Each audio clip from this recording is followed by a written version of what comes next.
আপনাদের সবাইকে জানাচ্ছি নতুন বছরের ভালোবাসা, শুভেচ্ছা। আমি প্রথমে যেটা বলবো যে আজকে এখানে এসছি, আজকে সকালবেলা বড়মার ওখানে গেছিলাম, সেখান থেকে তারকেশ্বর।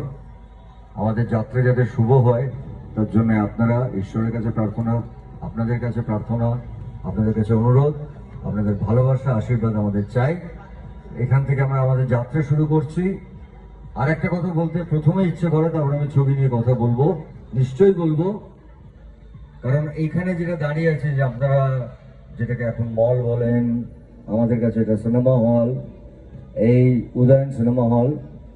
আর শুরু হয়েছিল প্রায় দেশ স্বাধীন হওয়ার সময় থেকে। আমার কাছে বা আমাদের কাছে, আমরা যারা মঞ্চে আছি, এটা হচ্ছে আমাদের কাছে একটা মন্দির।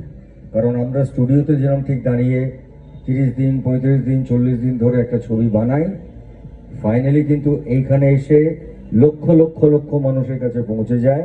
এবং আমি নিজেও জানি না যে এই হল যখন সিঙ্গেল হল ছিল, এখানে আমার কত ছবি চলেছে আমি নিজেও জানি না। কিন্তু এইটুকু ভালোবাসা আমার প্রায় 45 বছর কেটে গেল নায়ক হিসেবে। জেনারেশন পর জেনারেশন আপনারা প্রসেনজিৎকে ভালোবেসেছেন, আশীর্বাদ দিয়েছেন। তাই এরকম একটা জায়গায় দাঁড়িয়ে উদয়ন সিনেমা হল, যেটা আজকে বিশাল হয়ে গেছে, আমি নিজেও ভীষণভাবে সারপ্রাইজ এবং আমি খুব খুশি। কারণ এই ধরনের হল যত আমাদের পশ্চিমবাংলায় ছড়িয়ে যাবে, তত আমাদের বাংলা সিনেমার যাত্রা আরো বেটার হবে, আরো শুভ হবে। তো আমি আন্তরিক ধন্যবাদ জানাবো সবাইকে। দুটো প্রজন্ম এখানে বসে আছেন, তাদের দুজনকে কোথায় গেল, ছোটটা কোথায়?